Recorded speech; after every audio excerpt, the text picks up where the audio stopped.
देवताओं तथा लोकपालों का युद्ध के लिए तैयार होना। वैशंपायन जी कहती हैं, जन्मेजय, धनेश्वर कुबेर सहस्त्र अश्वों से जुते हुए सब कुछ कहने में समर्थ बहुमूल्य एवं दिव्य उत्तम रथ पर आरूढ़ हो युद्ध के लिए चले। उनके हाथ के अग्रभाग में दमकती हुई गदा शोभा पा रही थी। विश्रवा के पुत्र तथा रुद्र के सखा राजा कुबेर के आगे नाना प्रकार के विशाल आयुधों से चमकीले हाथ वाले बहुत से निशाचारी राक्षस प्रवर जा रहे थे। उनके शरीर अग्नि और धूम के समान वर्ण वाले थे, जिनके शरीर की कांति कटे हुए कोयलों के चूर्ण की भांति काली है। वे लाल नेत्रों वाले यक्ष शिरोमणि वीर हाथों में पाश, गदा और तलवार लिए यक्षराज धनेश्वर देव को चारों ओर से घेर कर उनकी रक्षा करते हैं। अपने मन को वश में रखने वाले प्राणी मात्र के प्राणों के अधिपति तथा धर्मात्माओं में श्रेष्ठ पुण्यात्मा प्रभु सूर्यपुत्र यम 100 घोड़ों से जुते हुए विद्युत गणों से प्रकाशित तथा सूर्य के समान तेजस्वी रथ पर आरूढ़ हुए। तपस्या से प्रकाशित होने वाले पाप रहित प्रीत गणों ने उन लोकपाल यम का अनुसरण किया।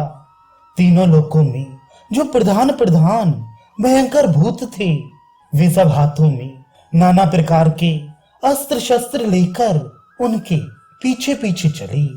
समस्त जगत पर नियंत्रण रखने वाले दंड नामक महान अस्त्र को, जो शत्रुओं का निश्चित रूप से निग्रह करने वाला था, हाथ में लेकर यमराज ने अपने कंठ में स्वर्णमय कमलों और उत्पलों की मनोहर माला पहन ली थी। उनके नेत्र अरुण और धूम्रवर्ण के थे।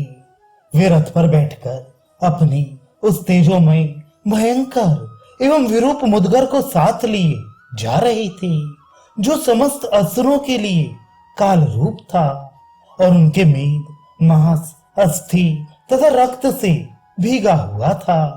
उनकी मूंछ काली थी तथा नीली थी। उनका अंतःकरण उदार था।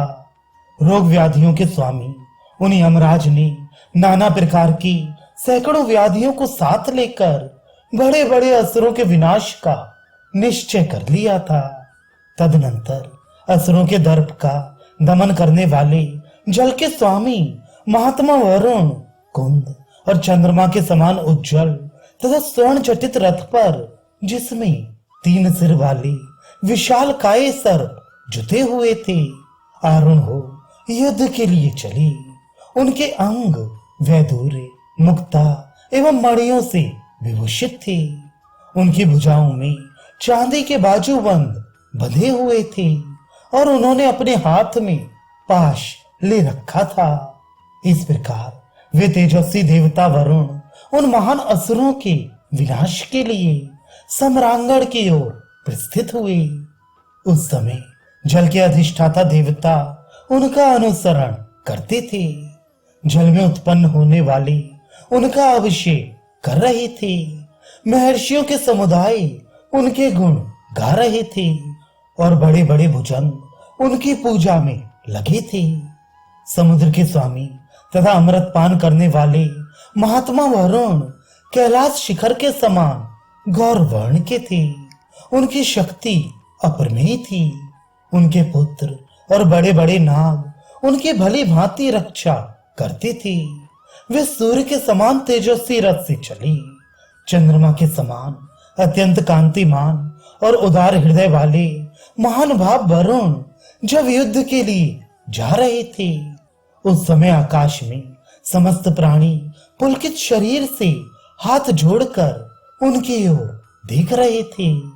धाता, अर्यमा, अंश, भग, विवस्वान, पर्जन्य, मित्र, चंद्रदेव, त्वष्टा, तेजस्वी विश्वकर्मा, पूषा तथा साक्षात देवराज इंद्र, ये सभी देवता आकाश में अच्छे घोड़ों से जुते हुए रथों पर आरूढ़ थे। वे सभी घोड़े हृदय को आच्छादित करने वाले कवचों से युक्त थे। उनके गलों में वैदूर्य मणि के परदक और सोने के हार शोभा पाते थे। वे अश्व, ध्वज और छोटी छोटी घंटिकाओं से युक्त थे। उन सबका रंग वही था जो इंद्र के रथ में जुते हुए घोड़ों का था। कुछ देवता सूर्यमंडल के समान, कोई अग्नि की ज्वालाओं के समान, कोई चंद्रमा की किरणों के सदृश, कुछ देवता विद्युत की प्रभा के समान, कुछ नील वर्ण वाले मेघों के सदृश और कोई काले लोहे के समान महाप्रभा पुंज से युक्त तथा उत्तम किरणों से उद्भासित दिव्य कवच धारण किए हुए थे, जिन्हें साक्षात विश्वकर्मा ने बनाया था, जिनमें स्वर्णमय पुष्प गूंथे गए थे। ऐसी मालाएं पहनकर जल और वायु के समान तीव्र वेग वाले वे देवता रणभूमि की ओर बढ़े जा रहे थे। रूप में सबसे उत्तम तथा धर्मात्माओं में श्रेष्ठ दोनों अश्विनी कुमार महानुभाव भी स्वर्ण जटित रथ पर आरूढ़ हो रणभूमि में गए। उन दोनों के शरीर की कांति स्वर्ण की तुल्य थी।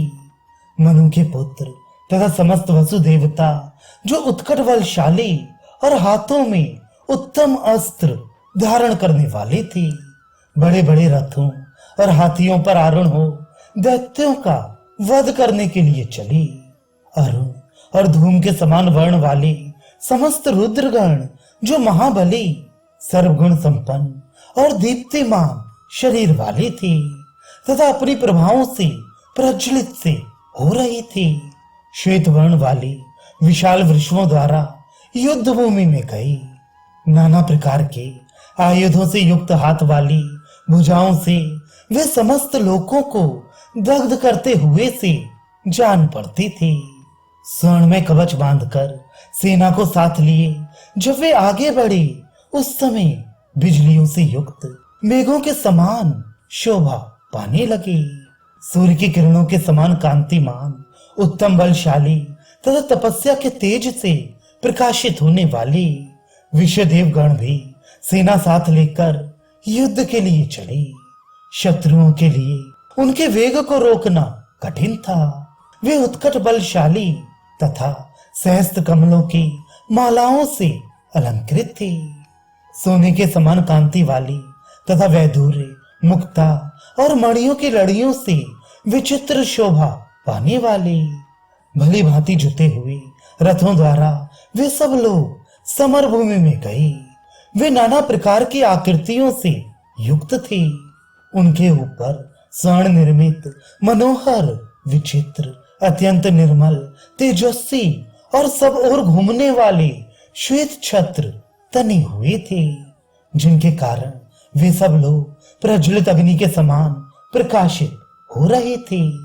कवच, ध्वज और घुंघरुओं से युक्त वायु के समान वेगशाली घोड़ों तथा कैलाश शिखर के समान उज्जवल विशाल काय एवं महाबली दिग्गजों द्वारा वे यात्रा कर रहे थे।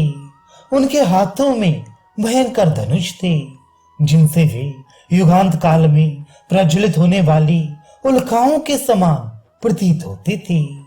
महान प्रभावशाली साध्य देवता सारी सेना को अपने अधीन करके युद्ध के लिए जा रहे थे। उनके मुख दिव्य दीप्ति से उद्दीप्त हो रहे थे। उन्होंने अपने अंगों को जाम्बुनद के आभूषणों से विभूषित कर रखा था। उनके साथ गंगा जल के प्रवाह और आकाश के समान अनंत एवं असंख्य सैनिक थे। विजय वीरों में श्रेष्ठ वे महाबली साध्यगण अपने तेज से समस्त दिशाओं और विदिशाओं को प्रकाशित कर रहे थे। उनके 8 भुजाएं थीं, जो श्रेष्ठ एवं पुष्ट थीं। उन्हें अपने बल पर गर्व था। वे अग्नि एवं सूर्य के समान प्रभावशाली थे। ब्रह्मवेत्ता पुरुष उन्हें नमस्कार करते थे। इंद्र सहित संपूर्ण देवता उनकी पूजा करते थे तथा दैत्येश्वरों का वध करने के लिए जाते हुए उन साध्य गणों के पीछे गंधर्वों के समुदाय चलते थे। वैदूर्य, हीरे और स्फटिक मणि से जटित होने के कारण विचित्र शोभा पाने वाले ध्वजों और स्वर्णमय आभूषणों से जिनकी सुंदर शोभा होती थी, जो उत्कट आभूषण पहने हुए थे, तथा दैत्येंद्रों के विनाश के लिए ही जिन्होंने अपने को विभूषित किया था, उन साध्य देवताओं का रूप वहां अद्भुत शोभा पा रहा था। युद्ध के लिए उत्कट प्रतीत होने वाली अपने शरीर के प्रभा, अंधकार को दूर करने वाली कवचों की प्रभा, ध्वज से उत्पन्न होने वाली आभा तथा अपने बाण समूहों से उद्गत हुई प्रचुर प्रभा, इन सबके योग से प्रकाशित होने वाली परम उज्जवल महाप्रभाओं से वे सात गणों सहित श्रेष्ठ देवता बड़ी शोभा पा रहे थे। वे महाबली देवता अपने विशाल रथों पर बैठकर शंख ध्वनि और सिंहनाद करते हुए शत्रु सेना की ओर बढ़ने लगे। उनके हाथों में बड़े बड़े अस्त्र थे, उनकी काया भयंकर थी। वे देवता उन महादैत्यों का संहार करने के लिए चल दिए। इसी प्रकार अत्यंत पराक्रमी और उत्कट बलशाली समस्त मरुदगण, जो महान मेघ के समान श्याम वर्ण वाले तथा चक्रधारी थे, मेघ की भांति गर्जना करते हुए विजय का दृढ़ विश्वास लिए समर भूमि की ओर चली। वे इंद्र के ध्वज स्वरूप ऐरावत के समान महान बलवान थे, युद्ध में उन्मत्त होकर लड़ने वाले थे। उनके सारे अंग लाल चंदन से चर्चित तथा सोने के हार और दिव्य वस्त्रों से विभूषित थे। उन्होंने समस्त असुरों का संहार करने वाली गदा लेकर युद्ध के लिए यात्रा की थी। वे सबके सब युद्ध में कुशल थे।